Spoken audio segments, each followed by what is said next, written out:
انا دلوقتي هبدأ اشرح لك الطريقة وانت هتقوليها بصوتك لانك انت لان بس عشان تعرف الخطوات. تمام. اول حاجة معانا 4 بيض، معانا كوباية برتقان كبيرة، معانا نص كوباية لبن لازم تكون مغلية، ولو بردت انا هحطها على النار تاني عشان تغلي.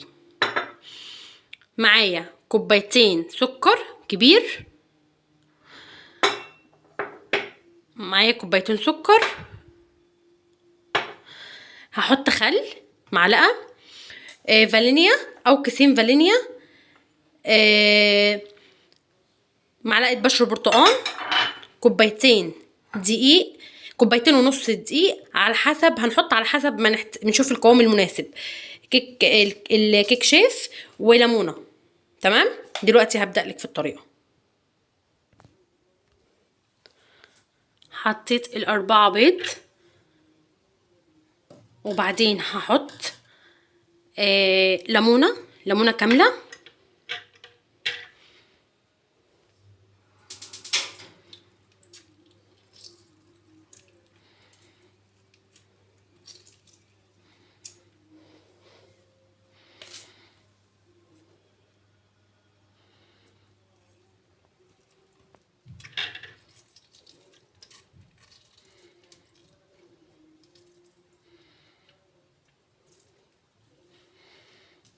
وبعدين هحط فانيليا،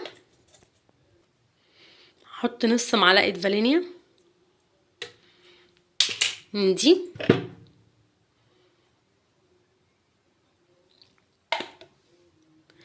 هحط خل،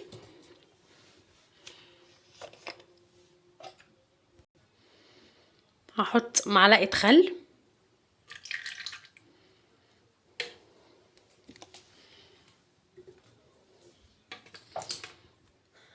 حطيت معلقة خل، السكر،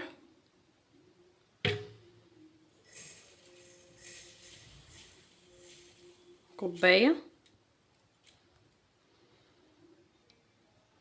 التانية،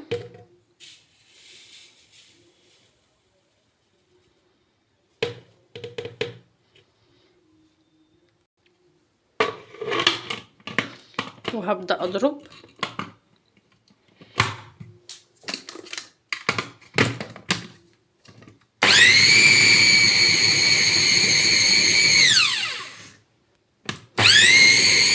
معلش بقى ده طلع حاجة صعبة قوي، بعد ما حطيت كوباية البرتقال هفضل اضرب برضه.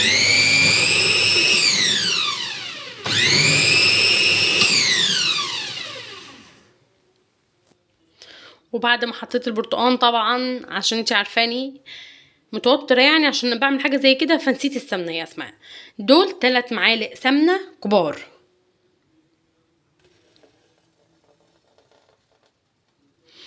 هحطهم وهضربهم وهرجع لك.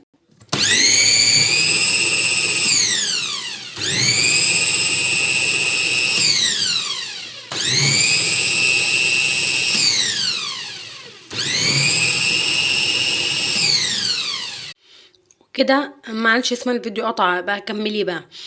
وكده بعد ما لونها ابيض واتضربت كويس هحط اللبن المغلي، لازم يكون مغلي مغلي، تجيبيه من على النار على طول. هتحطي حبه حبه، حط حبه ومباشره هغطي وهضرب، لان اللبن مغلي ما ينفعش نسيبه، لازم نحط حبه ونروح بسرعه ضاربين.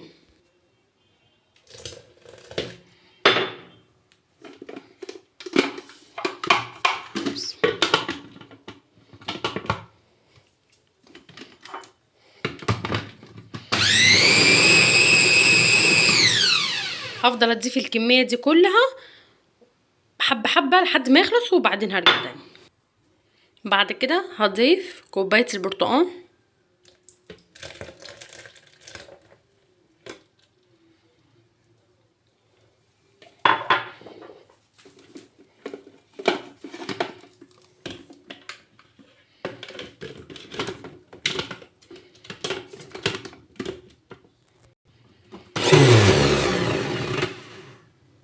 وبعد ما حطيت السمنة خلاص جت مرحلة الدقيق، هحط عليها كيس بيكنج باودر او كيك شيف.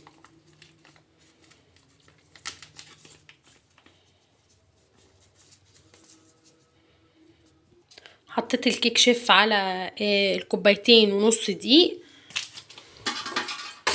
وهجيب المضرب وهقلبهم مع بعض.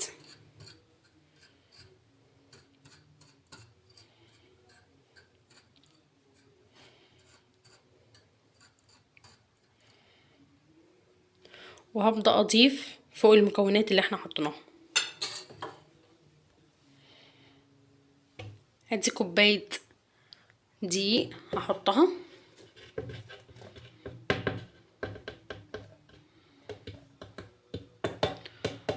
وهبدأ اضرب.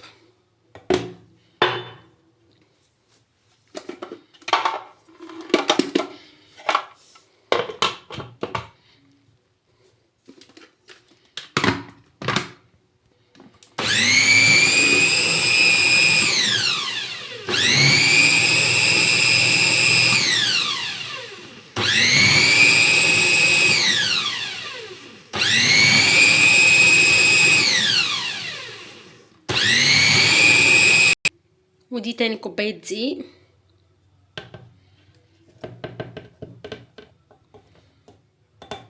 وهضرب.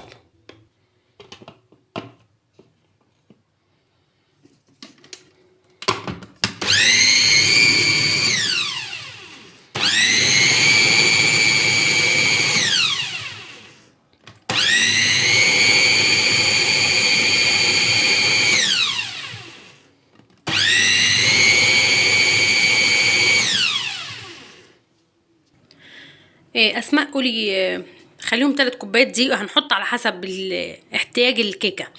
ادي كوبايه تالتة، هحط نص واضرب واشوف هي محتاجه تاني ولا مش محتاجه تاني.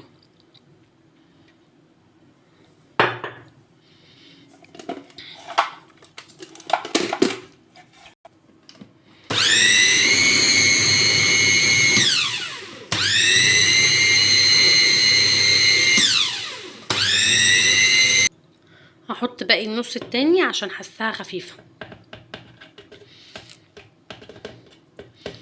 حطيت حبه كمان عشان حسيتها خفيفه.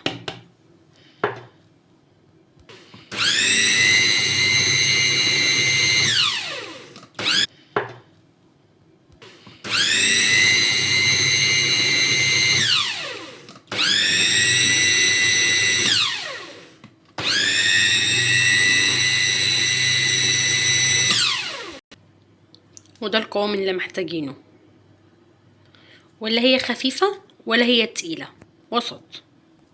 وهنا الخليط خلص، هحطه هنا في طبق.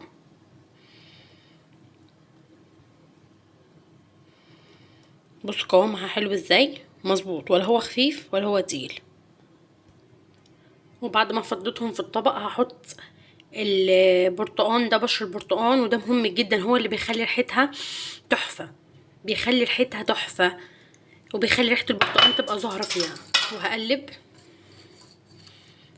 كل البشر ده، ما تخافيش ان يكون مثلا باين فيها او مثلا ممرر فيها والكلام ده، لا بالعكس، هيخلي ريحه الكيكه تحفه، هيخلي ريحتها برتقان وجميله جميله جميله. ان شاء الله لما تعمليها يا اسماء هتعجبك خالص، تحفه تحفه تحفه.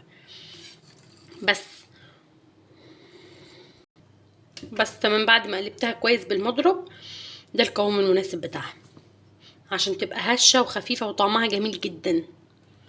ودي الصينيه بعد ما حطيت لها سمنه، وبعدين حطيت لها الدقيق، طبقه خفيفه من الدقيق، وبعدين هبدا بقى اضيف الكيكه بتاعتنا.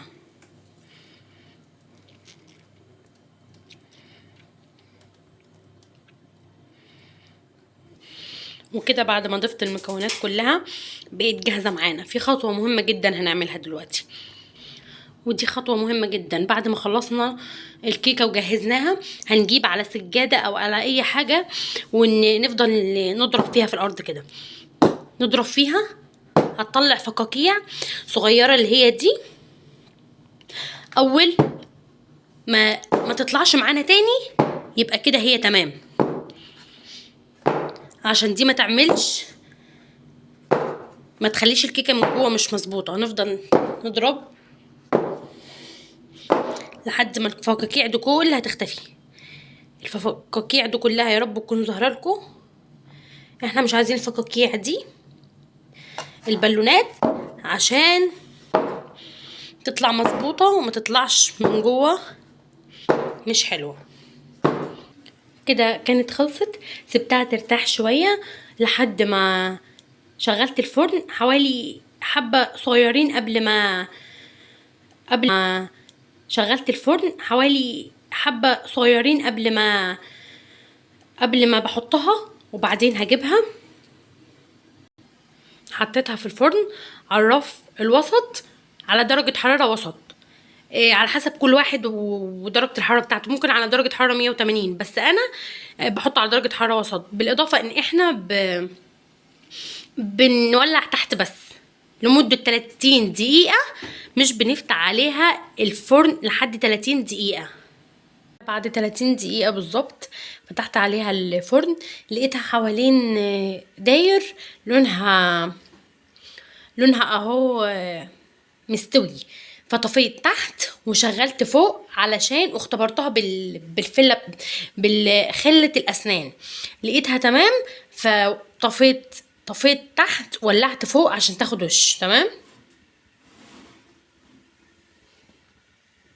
وهنا كانت خلاص استوت.